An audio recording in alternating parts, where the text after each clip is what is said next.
doo-wop, of course. Some great stuff. Italian programming. We got the Scottish, the Irish, the Albanians. I'm going to resist my urge to do different accents right now. I think that would be the accent show. You just throw them out. You know. No. So we have about 120 volunteers total, keeping the operation running. Folks have been here. Some folks we have actually a new gentleman literally in the production room right now learning how to the ropes, and he's going to be on air here next month with his very first program to folks like Bob or Bud Sargent, who've been here for 25 plus years. Well, is there anything else that you want to highlight? I know that as a community radio station, you're always on the lookout for for donations. Oh, we are, yes. Whether I'm sure either in kind, right. with equipment or whatever. I would like to stress we are member supported. A lot of people confuse us, and that we are community radio, and a lot of people will confuse us with National Public Radio or NPR, as you might see on Channel 2 or WGBH, WBUR, all very important to the overall radio ecosystem. You've got it, exactly. And they need to be supported. They truly do. Yeah. But unlike those radio stations, we obviously have a much shorter range than they do. We don't receive any state or federal although funding. That being said, you're now streaming on we the are internet. The web, yes. So the range is we're expanding. Worldwide, yes. Yeah. The terrestrial signal, shall we say, though, is it doesn't have the scope that they do. And yes, it's the members that really do support us. That's the bulk of our. Well, I'll tell you, I'm amazed at how many people come up to me and they say, hey, we heard you on the radio. Yep. We also, with the folks at the government channel TV. Hey, I saw on the TV. I heard you on the radio. Speaking of Bob's show, I mean, I'll have Scan on my radio, and I'm driving around, and I'll hear Bob's voice. I say, hey, I know that, and I'll stop and I'll listen for it. Yeah. But in my area, it's kind of spotty up in the hills. I live in Douglas, and sure. Up on the hills, I'll be able to get it. But as soon as we go into a valley, right. Well, our but it does extend that far. So. We're extremely proud of the web signal, but a piece of that actually was to be able to serve folks who are local to us. Once you do get in the house in the lower valley, sometimes you can't pick us up, but now you just flip on the computer and stream us in. Mm-hmm. Well, and we'd like to say hello to those web streamers right now, there we go. Which we know we have a handful of. It's always nice to have them out there. Yes. So, actually, Troy, I wanted to ask. 40 years. There's a lot of history in this building, and I want to know, besides Jeff, who's the most famous person that's been in this studio? Prefacing it with besides, yeah. Well, that really is a hard one to say because we've had numerous guests come in. We do live interviews. We have the front room performance space here. That folks can come and perform. And that's a tough one. I don't know that I can answer that. So we'll go with Jeff as the most famous. We're going to go with Jeff right now. Yeah, for the moment. So, how about the young lady behind the Jessica? Yeah, there you go. Maybe, yeah. So, well, thanks for filling in today and being our producer and for talking to us. For our theme today is volunteering and volunteerism, and so we're going to be talking with a few people about that and highlighting a program. Sean is a little bit later going to be highlighting a new program that we've worked with the staff at Workforce Central Career Center to implement, and so it's going to be exciting to hear about that. I think we're going to take a short break, and we're going to come back. We're going to be speaking with Carrie Sandberg, who's the Director of Community Service over at the United Way. We're going to take a break and come back with that interview. You're in tune to WCUW 91.3 FM, community radio serving Central Massachusetts, online at WCUW.org. Okay, we're back at the Working Lunch Radio Hour. We're joined by Carrie Sandberg, who's the Director of Community Service at the United Way of Central Massachusetts. Carrie, can you hear me? Yes, I can. Good afternoon. Good afternoon. Thanks for joining us today. I'm just, I paused for a second there because I'm always thrilled when the technology kind of works. Yeah. And it sounds like official too. It does. It sure does. You said you're coming in great on at least through my new headphones that I'm wearing today, which look really nice. So, Tell us a little bit. We know that the United Way is obviously very involved with volunteerism, which is the theme of our show. Can you tell us a little bit about some of the work some of the volunteer work that you do out there? Sure. Well, the Volunteer Center is a program of United Way. It's been in operation in this community since about 1967, so it's a long-standing tradition of being involved in community service and volunteerism. We act as a portal for community members to understand what's going on in the community and to engage in volunteerism. We work with hundreds of different nonprofit organizations in the community, and we help them to develop volunteer opportunities. We help strengthen their capacity to do the good work that they do by helping them to effectively utilize volunteers. So we work a lot with the nonprofit community to build that capacity, and we work a lot with individuals, corporate groups, youth, a wide variety of people to help them understand what's available and connect them to the right opportunities. So we do that in a lot of different ways. I would say for people that are sort of generally seeking volunteer opportunities and want to know what's going on in this community, we offer an online system through our website that lists a couple hundred different opportunities and agencies with a wide range of opportunities, whether you're interested in long-term opportunities, which is 6 months or longer, short-term opportunities while you're out of school, or one-time opportunities, sort of a done-in-a-day project. There's really something for everyone that can find, that wants an opportunity can find one. So there's all kinds of interesting things going on. Well, I know I've been able to check out the portal and see that. It's amazing the breadth and scope of nonprofit organizations that are out there in our community, and to have them all kind of in one database that folks can look at is pretty impressive. So we appreciate the work that you've done to kind of bring that together and help make that connection. Sean from the show here is going to be talking a little bit later with one of the Career Center staff that is working with works very closely with that portal through Volunteer the program, Connections, the Volunteer at Connections Workforce program. Central. Yeah. Now, Carrie, one of the other things that I know familiar with is the Day of Caring. Yes. And that puts literally hundreds, if not thousands, of folks out in the community for a day-long activity and kind of bring folks. You'd mentioned kind of shorter-term projects. Can you talk to us a little bit about that? Sure. Sure. Day of Caring, we're in our 20th year this year, so we're excited about that. So 20 years of providing volunteers in this sort of one-day volunteer event. We have probably close to 100 projects that will be offered on September 12th.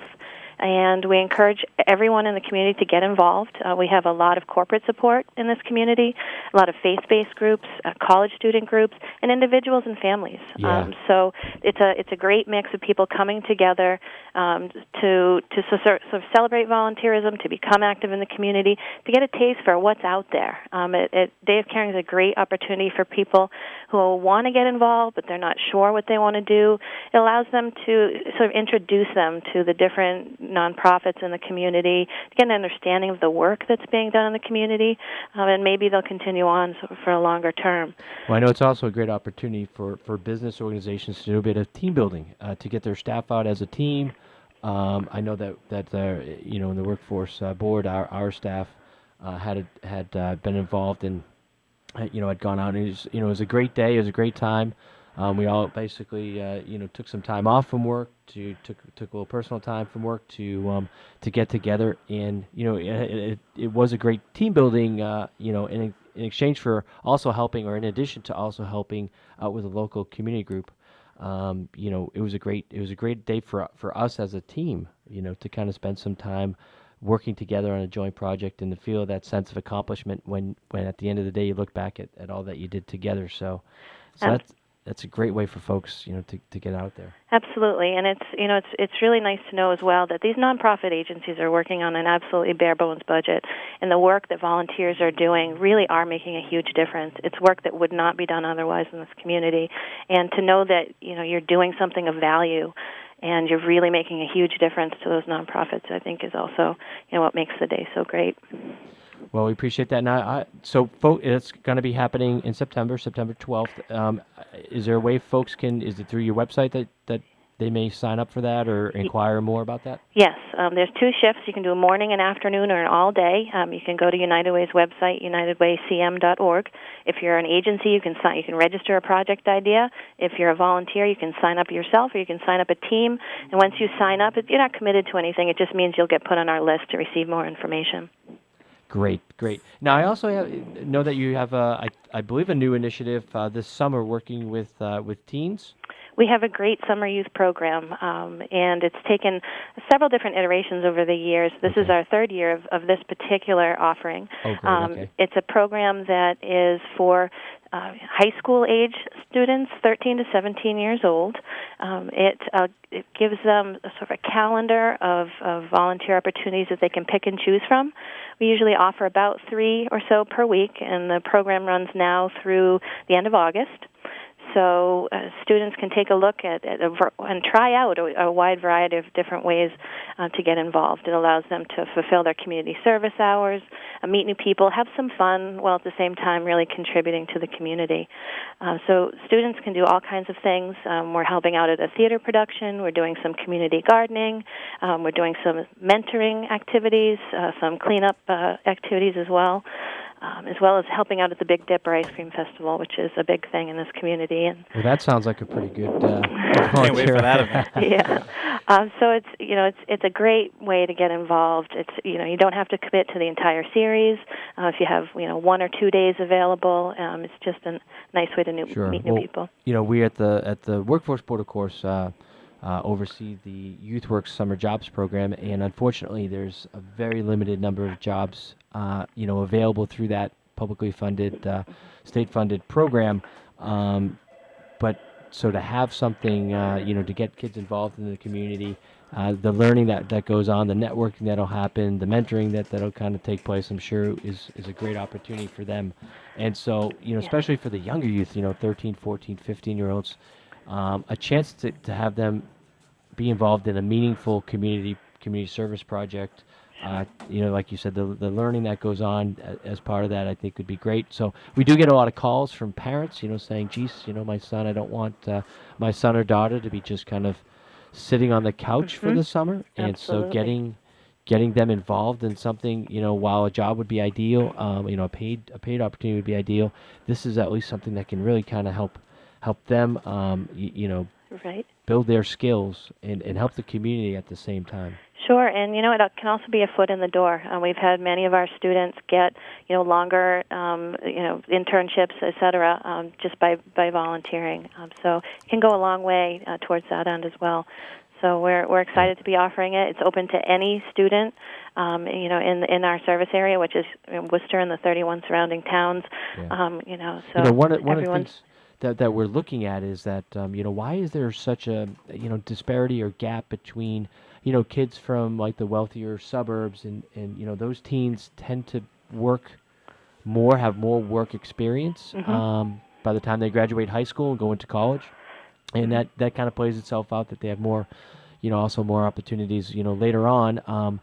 It seems like there's just more of a network kind of built in for those young people than kids maybe in the inner city or kids from a lower income family. And so what a great way to kind of build up that idea of like a social network or social capital, if you will, but by getting involved in these volunteer programs. So if these young people are out there and they're doing some different projects, think of all the great people they're meeting and can use as contacts later in life, right? Absolutely. One other thing I wanted to just let folks know is, it is free. We feed the kids, we give them a T-shirt, and their participation is free.